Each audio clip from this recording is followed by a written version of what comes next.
Now to a developing story in North Idaho. That's where construction workers made a disturbing find this morning.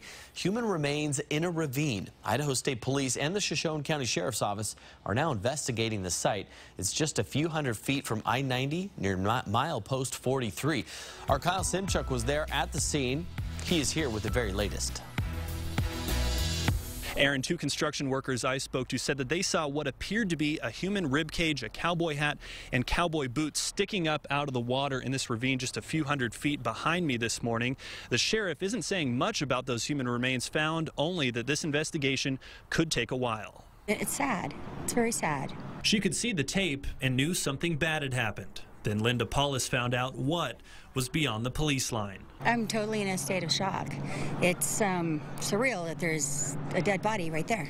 Construction workers called it in around 8:30 this morning. Shoshone County deputies and Idaho State Police responded. The remains are actually located in a small ravine just off a culvert, just off the I-90 interchange here at milepost 43. The sheriff expects investigators to spend the next 24 hours processing the scene and removing the remains once the ravine is drained. Obviously, being in a ravine, being in water, we want to make sure that we do it appropriately and take our time when we remove those remains. The sheriff wouldn't say if the bones were from a man or a woman and said they didn't appear to be from any recent missing persons. We had one in April, a male that went into the river, and then we had one last week, a female that went into the river. It does not appear to be related to any of those instances.